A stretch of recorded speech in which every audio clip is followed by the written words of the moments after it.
College football nerds, we are here talking NIL, name, image, and likeness. We argue with y'all all the time on Twitter, so we thought we'd have a video to point to that really articulates how we feel, what we think about everything that's going on, because we are a little analytical and somewhat critical by nature, and it comes across, I think, to some of y'all that we're against these guys and gals making something for themselves, making a little side money or whatever, or a lot of side money. And we're not against that. So we want to walk you through sort of how we feel about it. And maybe really the overarching theme of this video is we want to protect the sport and we want to avoid unintended consequences. And the thought that the things that we keep hearing are all the positives and all the cheering, and we think that that's maybe blinding people a little bit to some potential unintended consequences. So before you get at us in the comments, because I know you're ready to let us know how we don't care about the players, we really do. We care about all the players, not just a few at the top. So we're going to talk through this with y'all. So first things first, we're not against NIL in any way. We have another video that happened way before all this where we talked about some ways that we could do it. We want to talk about how this is different from pro sports and how this could be potentially exploited. So that's going to be kind of interesting. We're going to get into some details there. And then we're going to, at the end, talk about how we think this could be done.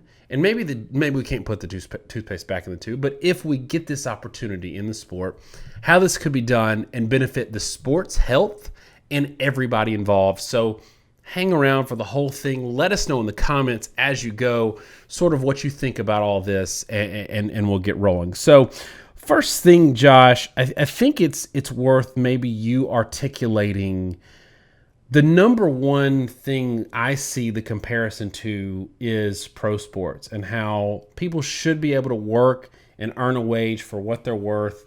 But maybe walk us through some of the really obvious and maybe not so obvious reasons why this is different and it makes this ripe for exploitation in college football. As you said, the theme for a lot of this discussion for us is really about guardrails and structure. We're not against NIL, and I'm not against NIL generally. What I'm against is an NIL without any structure that's designed to make it operate in a positive manner. In pro sports, we have a lot of things that are designed to create parity and competition. We have a draft.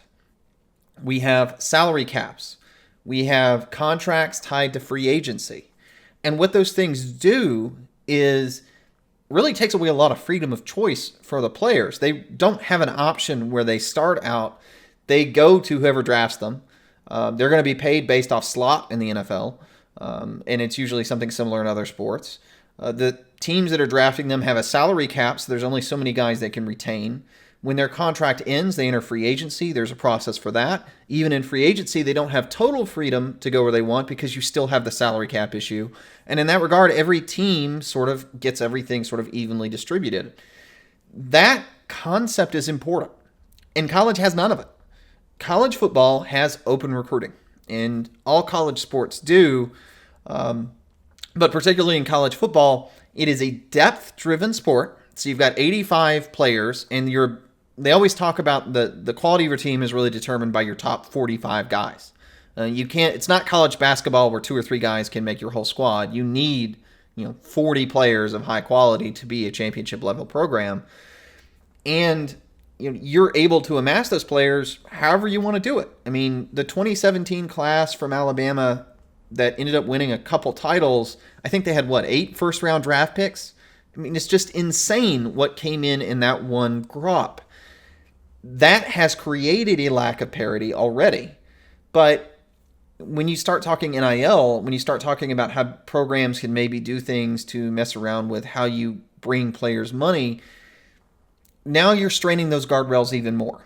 And we've always, like with playoff expansion and a lot of other stuff, a lot of our sort of rhetoric is college football is inherently uncompetitive. College football has a sort of problem or uniqueness to it to where the top teams are going to beat the lower ranked teams at a pretty good clip. But there are certain things, and it's usually like playing time. It's due to the fact that you have kids that want to go to their local program that at least keep some semblance of parity in the sport or cause things to change in a cyclical manner. But the more schools can leverage their money and resources, and the more schools in an expanded playoff that can keep themselves in the playoff race, the more they're going to stay at the top. And then I think the other thing, which I'll let you maybe pick up from here, is now there are a lot of changes with how the players can move themselves around, which takes that idea, that unique ability for players to freely choose in recruiting, and now amplifies it further to really do whatever they want to do and even transfer between schools freely. Pro tip, y'all, as I get into my segment, this is the Kirkland brand small batch they've just started rolling out at Costco. It's Barton's 1792 basically. It's really good, and it's like $20 in a lot of states. I think $30 in the Southeast, but it's really good. Anyway, hope that doesn't affect our monetization. Yeah, so for me, the thing that we keep talking about, what's funny, we get harassed online as being sort of shills for the top teams, when in reality, like, we follow the top teams the closest because those are the hardest ones to like nerd out over and pick apart. But we're actually, like, all of our warning signals and bell ringing is to protect the sport from the top teams. And so where everybody thinks that all of these things is going to create this democratization of the sport and spreading out talent evenly because it creates all these opportunities, the three things that we're doing right now, two we're already doing and one we're talking about doing, are all going to benefit the haves and hurt the have-nots. So instant transfers paired with being able to be recruited by these businesses and paid to transfer, and then expanding playoffs. All of these things are going to help Alabama. All these things are going to help Ohio State. Like, you expand the playoffs, 2015 Ohio State, 2010 Alabama, far more likely to win a national championship in a 12-team playoff than 2020 Cincinnati. So speaking of that 2020 Cincinnati, if they have a really good wide receiver, and Ohio State's got one missing piece for their title run, and they're looking at their roster coming up and it's May, they can start recruiting, and maybe the timeline's a little different in terms of rules, but they can start recruiting through their businesses, because we saw this with the Texas A&M deal and like everything in Miami that they're doing.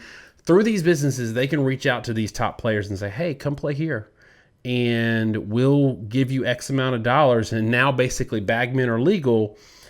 Is that person going to stay at Cincinnati? No, not only are they setting themselves up to get theirs because they're going to get high exposure and improve their draft stock, which is already enticement for them to go, which hurts the little guy. But now they're going to get paid while they do it, so they can maybe stay for 2 years and get super paid, where at Cincinnati they were probably guaranteed to stay 2 years because they need a little more, exposure or whatever. I think this opens up the gate for all kinds of exploitation. And I know we talked about this before we got into it, but what else am I missing? Are there other things that this could be used for to exploit, or other ways that you see that this creates a wider gap between the haves and the have-nots? Well, we're talking about teams, but I think part of the discussion has to be a little bit about players. A lot of the focus with NIL has been about the amount of money that some of these top players should or ought to get, especially the handful of them that have been injured.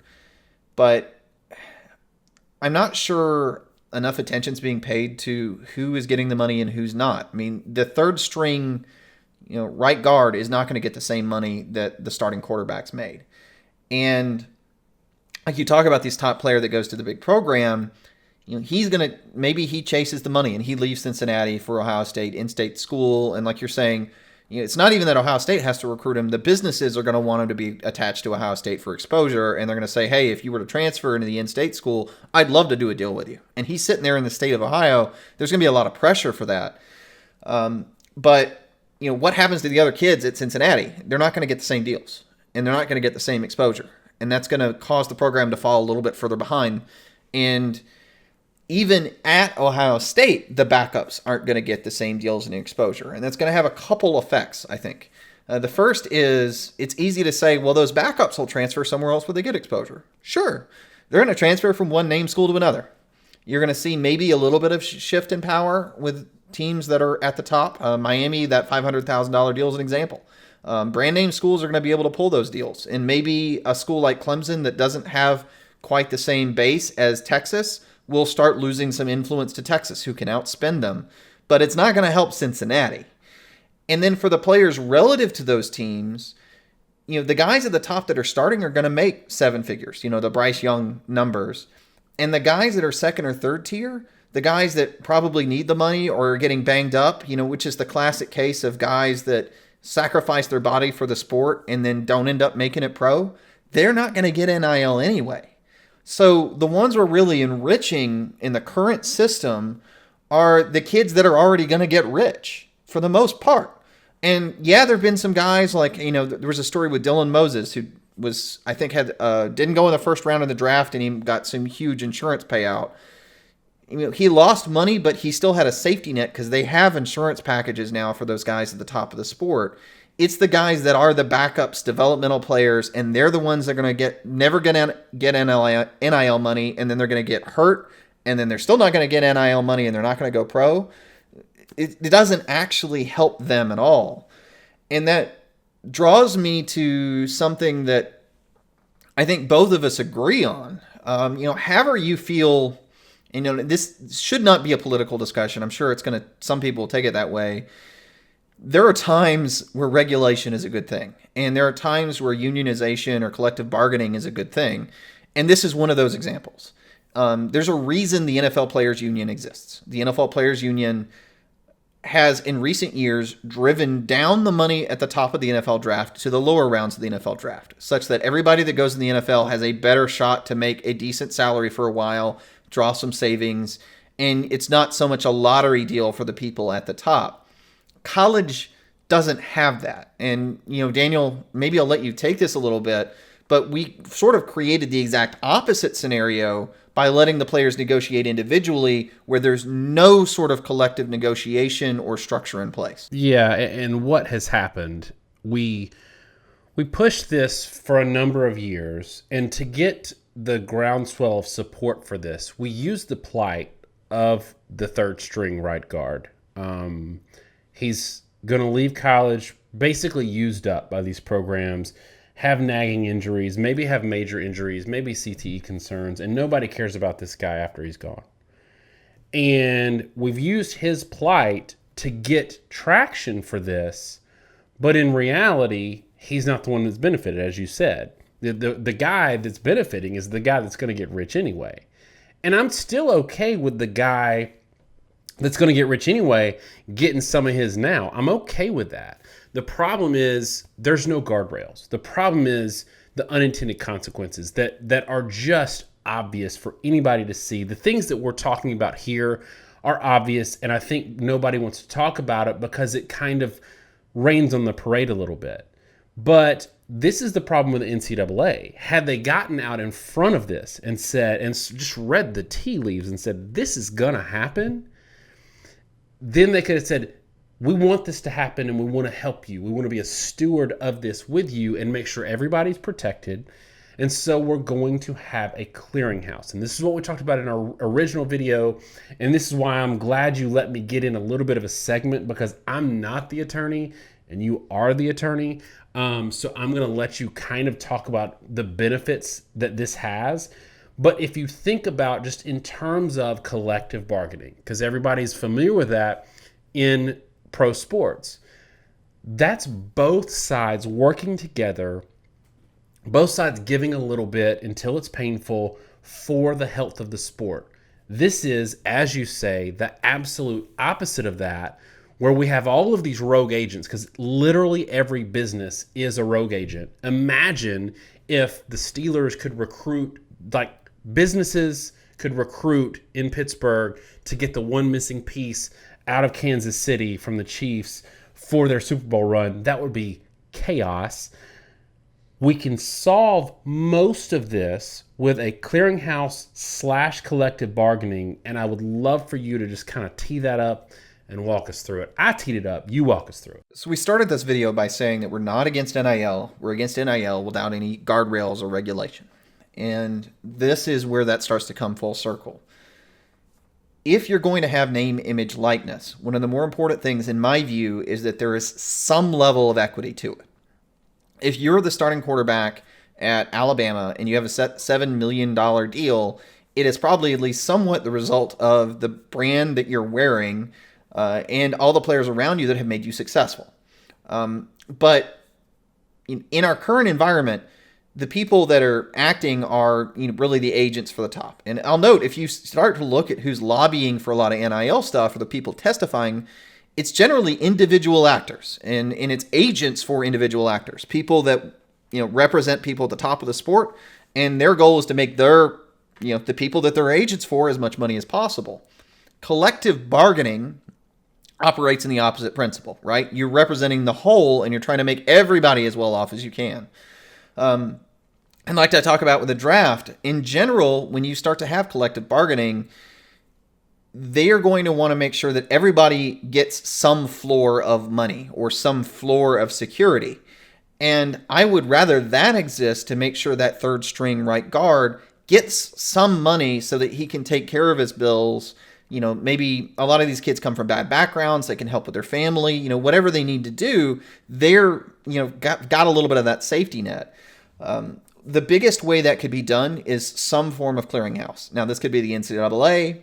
It could be conference driven, whatever. But the idea would be, if you want to sign a given player to do an endorsement deal, you've got to go to the clearinghouse and say, hey, I want to do this. And they go, okay, and they'll clear it. And they've got attorneys and whatnot to help the players to make sure all the contracts are in order. And then they go to the player, you do the deal, the player gets some share of the money, and the rest of the money is actually pooled. So let's say the player gets 10, 15% of it.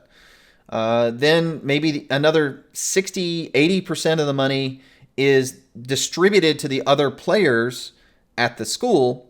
And the remainder, maybe it's 5, 10%, that could be given to the program. It could be given to general scholarship funds. It can be given to probably a few percent will have to be given to fund the clearinghouse. But the point is, those backup players that are making the team successful do get something out of it. And now if you're the one doing the deal, you get a decent chunk of it. Maybe you get 10 or 20%, which is not small change. But by distributing it, it makes sure everybody's doing well and everybody gets some money. But it also sets a guardrail because it's harder to just straight buy a kid. If I go from Cincinnati to Ohio State, I maybe increase my own personal share, but hopefully a decent chunk of your money is coming from this pooled amount. And so the shift isn't quite so drastic. And especially if you're looking at like one Power 5 program to another, right? Texas A&M to Texas or Alabama to Auburn.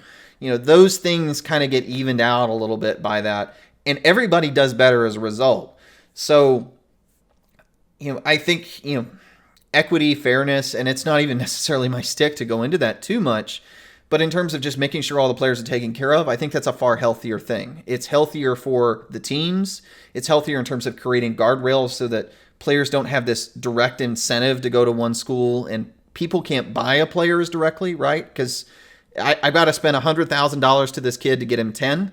Well, that makes it a lot less of an incentive. And if I want to do these deals, I'm not doing them to buy the player. I'm doing them because I actually want them to do an advertisement for me, in which case I'm fine paying them $100,000. I don't care who gets it. And I'll say the flip side, which we talked about before, it actually makes it easier to do licensing arrangements, because if you're EA Sports and you want to do NCAA football, I am not going to sign, me as an attorney, I'm not going to get 10,000 signatures on 10,000 contracts with individual players. I want to have one contract with a collective bargaining agreement, agency, whatever, that they can then, say, okay, we represent everybody in this fold and we're all going to agree to it, and this is the amount of money we're going to pay. And I say, fine, we've done the deal and it's done. And now those sorts of things can actually be accomplished in a reasonable manner. So I think the biggest step forward to correct a lot of this will be something like a clearinghouse, probably in partnership with something like collective bargaining, to where all the players are getting the benefit, and it's not just the top quarterback at the expense of everybody else. Yeah, and I think that's the number one thing in all this is with a clearinghouse, it takes 95% of the potential for exploitation off the table. because theoretically then, and it eliminates the haves versus the have-nots, because if you collectively bargain for all athletes, not just all football players, for all athletes, then whatever monetary benefit the businesses and the huge endowment that Texas or Texas A&M has over a Fresno State is really nullified. Like you said, if I've got to spend $100,000 to give a kid $10,000, then I'm probably not going to do that. But it does allow me, as someone who might be willing to hustle a little harder to go out and get these endorsements, I get a little more for myself. I don't get so much more for myself that it tips the scales of where I go. And we say this about legitimate cheating. It's not legitimate, it's actual cheating. We say this about cheating all the time, have said it for years. Every school cheats. Even Northwestern cheats. Vanderbilt cheats. The issue is not that people cheat, that they don't have boosters giving $100 handshakes. The difference is when you go far outside the bounds as an order of magnitude to land players, and you're cheating way more than everybody else, and it's giving you a competitive advantage. If everybody's given, let's say, $10,000 to every player that comes and plays for them under the table, then there's no competitive advantage for me to go to Mississippi State versus me to go to Oregon. I'm going to go to Oregon because their facility is better. But anyway, if one school, hint, hint, Ole Miss, when they had, they were 7-5 and a bunch of players were signing there that never visited five-star city, they were paying people by the boatloads. Reggie Bush was paid that's a competitive advantage when it's so outside the bounds of what's normal. And with collective bargaining in NIL, it kind of eliminates that. And it also means that players don't have their hand out. That's a huge thing that nobody's talking about, is if you level all this and they get money in their pocket, they don't have their hand out. So it actually eliminates a lot of the dirty dealing in college football. But if I'm the backup right guard and I'm not going to get an NIL deal like Bryce Young, then I might be willing to put my program at risk and myself at risk by doing a deal under the table, which is still technically illegal. Why don't you, we've gone a little bit longer than we expected, but I've really enjoyed this discussion. Why don't you wrap this up with final thoughts of, one, maybe just final thoughts in general about NIL, and two, is the genie out of the bottle, or do you think at some point we can get to some sort of clearinghouse so it's not the Wild West? First, let's talk about what NIL isn't. A lot of people have talked about Reggie Bush and giving him back the Heisman as an NIL thing. Guys, understand, what Reggie Bush did had nothing to do with NIL, okay? He took a $500,000 advance from a sports agent to sign as an agent for when he was a pro player, and it's considered a violation of amateur rules, but he essentially became a pro athlete because he signed with an agent and he took illicit loans. And it's still illegal. It's still illegal. And in fact, that's actually not just illegal currently under NCAA rules. It survived the Supreme Court ruling. It's also actually criminally illegal in most states that have major programs to sign with a sports agent early. It's a similar deal. I could go into it, but it has to do with a lot of amateur sports and even some Olympic stuff. But that's not an NIL issue. So, don't talk about Reggie Bush. It has nothing to do with this.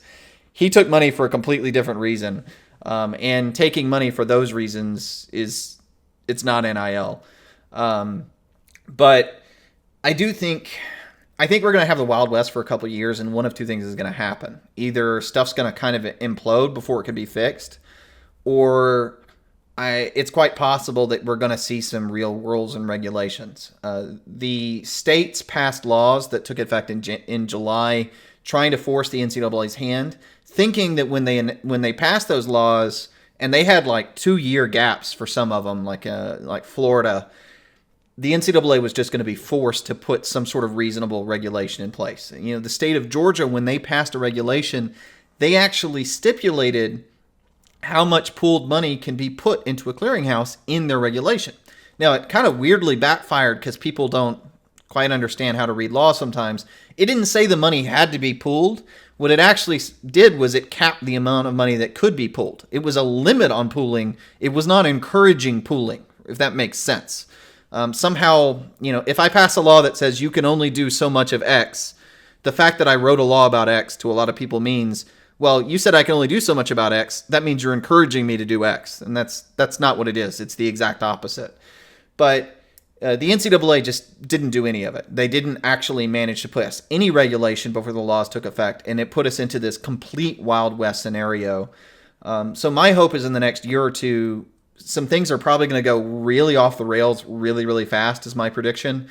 And there's going to be some sort of guidance or clarification or limits put forward by the NCAA or even possibly Congress. And if not, we'll see. Does it have a long-term negative effect that's damaging to the sport? Does it have no effect at all and not matter? We don't know. But I will say this. There is absolutely no precedent for a sport with no draft, no salary cap, free transfers, and the ability to funnel money to players to go wherever they want to go. Don't draw any analogy and say it worked in this pro sport or it worked in this other sport.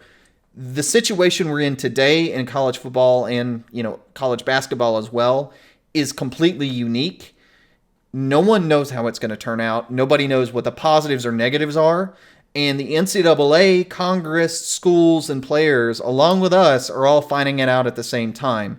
So, your guess is as good as mine as how it'll turn out. But I do wish we had more controls so that it wasn't going to be such a blind entrance into a future that nobody knows what the impact will be. Yeah, we're so hyper-focused on the one positive aspect, which is a legitimate positive, that we are not just not considering unintended consequences. Anytime somebody like us brings them up, like, hey, y'all, this is going to benefit Alabama and Texas more. It's like, shut up. You don't want, players to earn anything. You want them to be miserable. It's not the case at all. And so we are just worried because we think the health of the sport does mean the rich not getting richer. And what I'm hoping is that things get bad so fast that they can quickly forces them to put guardrails in instead of this gradual kind of boiling frog thing where we wake up one morning and like Alabama and Clemson are winning the national championship every year. They have all the best players, which you joke about being the case now. It comes and goes in waves. And the haves are so far removed from the have-nots in every conceivable way that it's irreparable. So let us know in the comments what you think. Please remember, we are not against players getting some money. We are against the Wild West. Give us some ideas about how you think we could protect the sport, or maybe that we're being Chicken Littles and there's nothing to be worried about. All opinions are welcome as long as you bring data to the conversation and you're respectful about it. Thanks so much, y'all.